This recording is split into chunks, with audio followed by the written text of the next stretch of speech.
ጤና ይስጥልን የተወደዳችሁ እንደምን አላችሁ? በኢትዮ አርሰናል ቻናል ላይ ተገኛላችሁ። ዕለታውድ ላይ ምን አዳዲስ ነገሮች አሉ ለምትሉ በአርሰናል የዝውውር ጉዳዮች ላይ አዳዲስ መረጃዎችን ልንነግራችሁ ተገናኝተናል። በርከት ያሉ ሀሳቦችን ይዘናል። የብሩኖ ጉማሬዥ ጉዳይ ላይ የምናነሳቸው ሀሳቦች አሉ።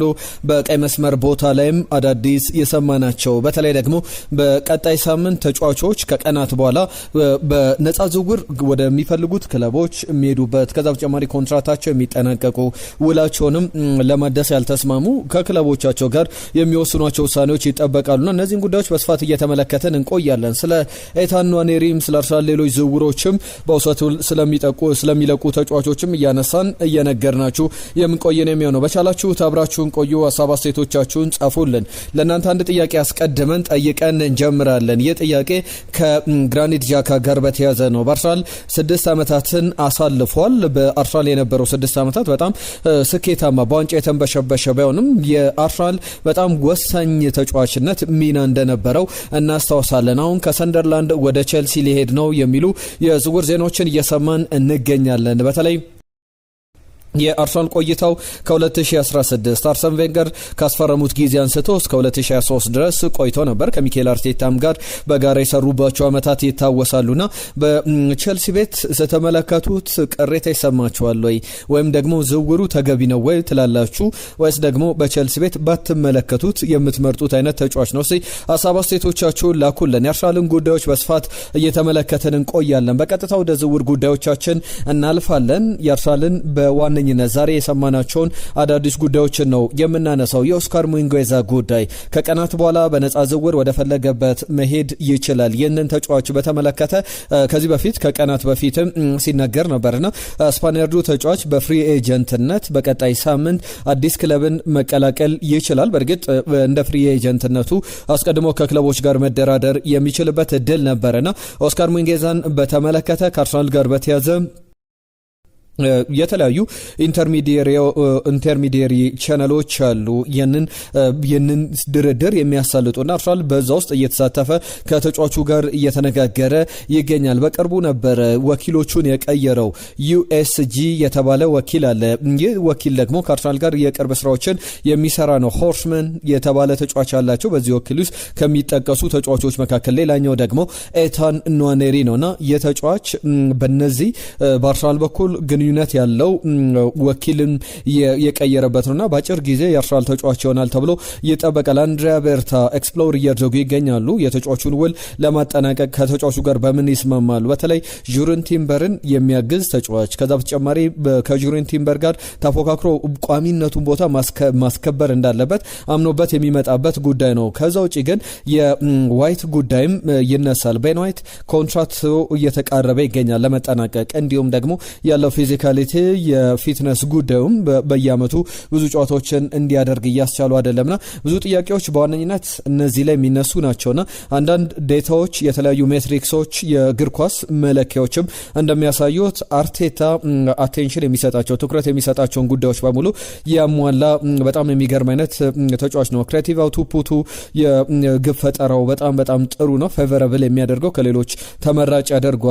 በላሊጋው ላይም ከሌሎች የሚቀደም ነውና እንደ ሪፍሌክት ከሚደረግባቸው ነገሮች መካከል አንደኛው ቴክኒካል ኳሊቲውም እንዲሁም ደግሞ የማጥቃት አማራጮች ላይ በጣም ማጥቃትን በደንብ ማሳደግ የሚችል ጥሩ የቀይ መስመር ተከላካይ ነው። ኦስካር ሙንጌዛን በተመለከተና ዲና የሚደረግ ወይም የሚካድ አይነት አይደለም የተጫዋቹ ብቃትና በቅርብ ጊዜያት ላይ የተመለከትናቸው ጉዳዮች አሉ። ነገር ግን በዋነኝነት ትልቅ ጥያቄ ሊሆን የሚችለው እሱ ወደ አርሰናል ሲመጣ ተጠባባቂ ወንበር ላይ ለመቀመጥ ወይም ደግሞ ከነ ጁሪን ቲምበር ጋር ቤን ዋይት የሚቆይ ከሆነ ከቤን ዋይትም ጋር መፎካከር ሊኖርበት ይችላል። ያንን ያደርጋል ወይ ያንን ወስኖ ይመጣል ወይ የሚለው በዋነኝነት ሊነሳ የሚገባው ነው። ከኤታን ንዋኔሪ ጋር በተያያዘ አንድ ጉዳይ ላንሳ።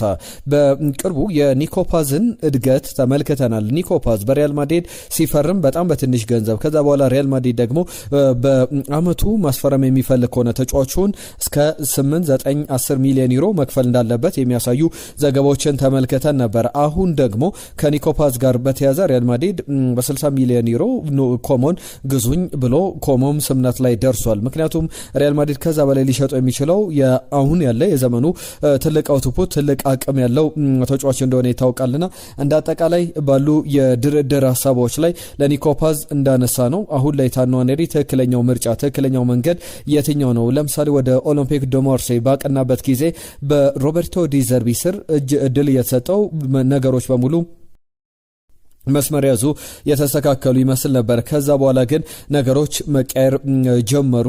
በዲዘርቢ ስር እንደተመለከት ነው ብዙ እየተጫወተ ድሎችንም እያገኘ አልነበረም። ከዛ በኋላ በክረምቱም ከተመለከትናቸው ጥያቄዎች መካከል አንዱ ነው ወደ አርሰናል ሊመጣ ይችላል ሲባል እንደነበረ ይታወቃልና አሁን በዲዘርቢ ስር ያገኘውን እድል በሌሎች ለምሳሌ እንደ ኮሞ አይነት አሰልጣኞች እንደ ሴስ ፋብሪጋስ በኮሞ እንደገነባው ቡድን ከዛ በተጨማሪ እንደ ቦርመዝ ያንዶኒ ኢራዮላ ቡድን ኢራዮላ ተጫዋቾችን አቅም በማሳደግ ረገድ ትልቅ ብቃትን ተሰጥቶን እያሳያሉና ያንን እንዲያደርጉለት መሄድ አለበት ላላችሁ የታኗኔሪ ወደ ቦርመዝ ወይስ ደግሞ በአርሰናል ቆይቶ በደንብ የአርሰናል ጊዜውን ማጣጣም ይኖርበታል የሚል ምላሽ አላችሁና እናንተ በእነዚህ ጉዳዮች ላይ ሀሳብ አስተያየቶቻችሁን ጻፉልን። ከአርሰናል ጋር በተያዘ ቀደምም ያነሳነው ጉዳይ አለ። በአርሰናል የመልበሻ ቤት ውስጥ ማን ነው የበለጠ በጥሩ መንገድ ሊሸጥ የሚችል ተጫዋች አሁን ከብሩኖ ጉማሬሽ ጋር በተያዘ የሚነሱ ሀሳቦች አሉ። እነሱን አንድ በአንድ እያነሳን እንቆያለን። ነገር ግን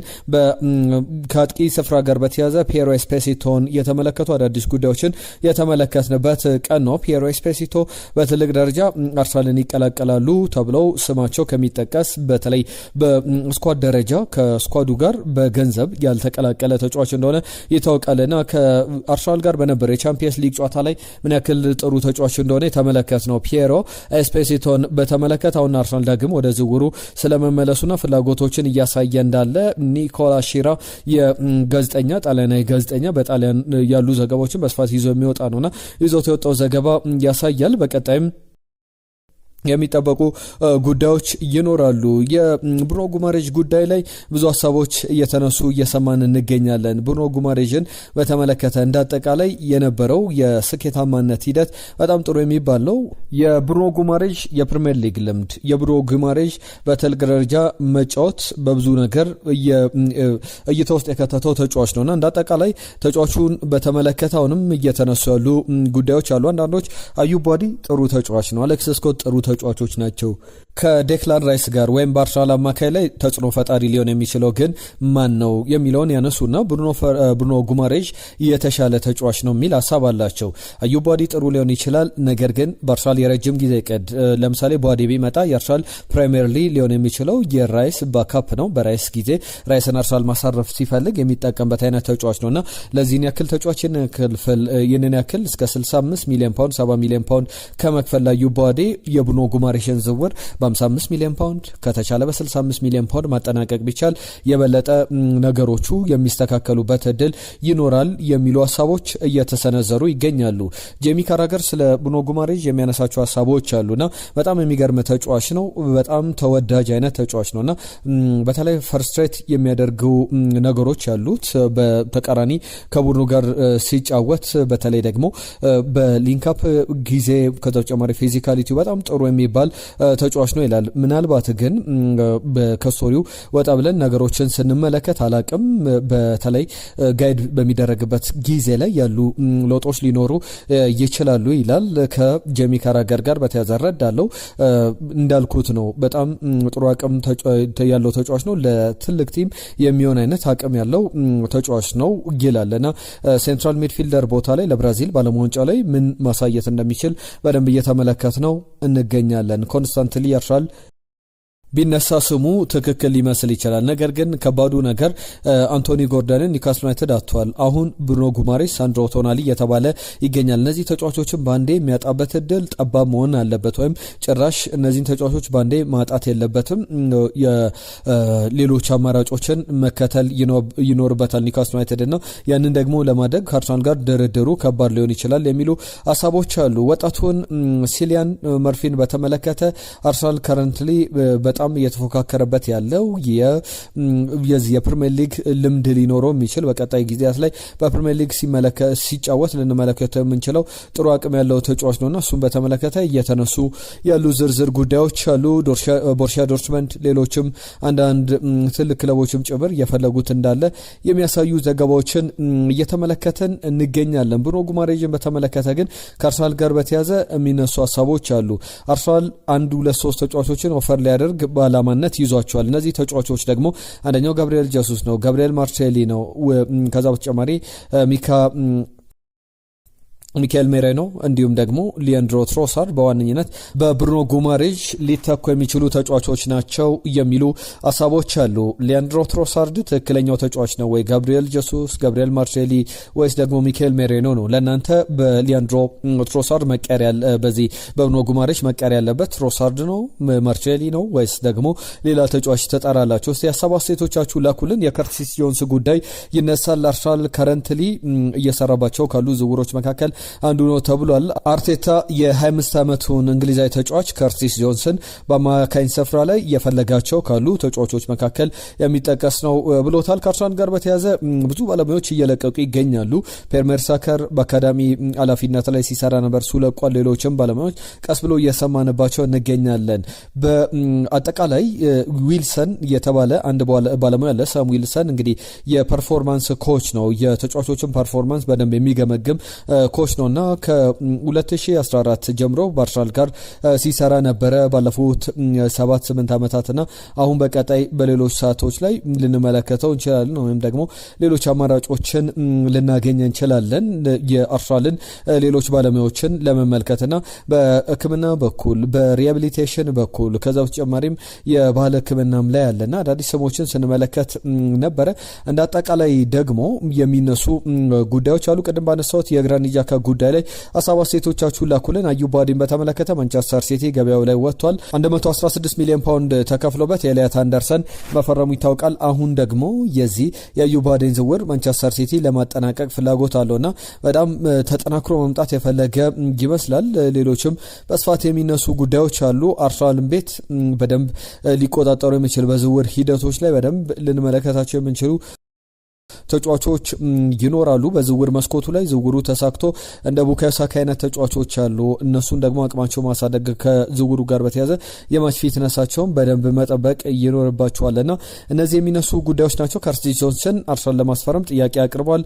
የብሩኖ ፈርናንዴዝ ተተኪን ለመውሰድ አርሰናል 3 ተጫዋቾችን እንዲሁም ደግሞ ብሩኖ ፈርናንዴዝን ለቋልና ሌሎች የሚነሱ ሀሳቦች አሉና በዋነኝነት የባለሙያዎቹን መልቀቅ የኒኮላስ ሹራ ዘገባ ወይም ደግሞ የነ ኦስካር ሚንጌዛ መምጣትም በአርሰናል ቤት አዳዲስ ነገሮችን ይዞ ሊመጣ ይችላል። የበለጠ አማካኝ ስፍራ ላይም የእናንተም አድማጮች መልእክቶችን ስንመለከት ብዙ ለውጦችን ማድረግ እንዳለበት የሚያሳስቡ ጉዳዮችን ተመልክተናልና በዋዲ መጣም አልመጣም አርሰናል ግን የተጫዋቹ ዝውውር ላይ መስራት አለበት። ሞርጋን ሮጀርስን በተመለከተ ቤን ጃኮብስ ተጫዋቹን በተመለከተ አርሰናል የሌሎችን ተጫዋቾች ቀደም ያነሷቸው ለምሳሌ የከርቲስ ጆንስ ጉዳይ የበለጠ የቀረበ ዝውውር ነው። ዛሬ ከሰማናቸው ጉዳዮች መካከል የሱን ብቻ ሳይሆን የከርቲስ ጆንስ ወይም ሌሎች የብሩኖ ጉማሬዥን ዝውውር ብቻ ሳይሆን እንደ ቤን ጃኮብስ እንደ ፋብሪዚዮ ሮማኖ ዘገባ ከሆነ አርሰናል በ10 ቁጥር ቦታ ላይ የነን እንግሊዛዊ ተጫዋች ለማስፈረም ፍላጎት አለው። ያንንም ደግሞ ለማድረግ እንቅስቃሴዎችን ጀምሯል የሚሉ ሀሳቦች አሉ። የአጠቃላይ አርሰናል ዝውውሮች በዋነኝነት እነዚህ በቀዳሚነት የሚጠቀሱ ናቸው። ትናንትና በእንግሊዝ ብሔራዊ ቡድን ቡካዮ ሳካ አሲስት አድርጓል። ከማዕዘን ምት የእንግሊዝ ብሔራዊ ቡድን ሌላ ግብ አስቆጥሯል። ከሰሞኑ ስንለው ነበር አርሰናል የማዕዘን ምቶችን ሲያስቆጥር የሚተችበት፣ ሌሎች ቡድኖች ሲያገቡ ደግሞ የሚመሰገኑበት ሆኗል። በእንግሊዝ ብሔራዊ ቡድንም ተደጋጋሚ ያንን በአርሰናል ተጫዋቾች አማካኝነት እየተመለከተን እንገኛለን። ከዛ ውጪ ዘሪሁን ታፈሰ የብሩኖ ነገር እንዴት ሆነ ብሎናል። የብሩኖ ጉማሬዥ ጉዳይ ገና አለየለትም፣ የመጨረሻ ሂደቶች ደግሞ እየተጠበቁ ይገኛሉ የሚሉ ሀሳቦች አሉ። አምናለው ለሁሉ ይሁን ዘዳች ማስተር ዘአይስማን ዴኒስ ቤርካምፕ የሚል ምላሹ ልኮልናል። 10 ቁጥር ብለን የጠየቅነው ጥያቄ ነበረ። ባህሩ ነኝ ያለን አድማጫችን ወዝል ምርጡ ተጫዋች ነበር በ10 ቁጥር ቦታ ላይ የሚል ሀሳቡ ልኮልናል። አቤል ብሩኖ ጉማሬዥ እንግዲህ በ55 ሚሊዮን ፓውንድ አሁንም ቢመጣ የተሻለ ነው። 2006 ከ2010 ደግሞ ሊያም ጋላስ ያርሰናል ምርጡ ኮከብ ነበረ፣ በ10 ቁጥር መለያ በተከላካይ ቦታ ላይ ሲጫወት የነበረ ተጫዋች ነበረ ብሎ አስታውሶናል። ፏድም ተመሳሳይ ነገሮችን አንስቷል።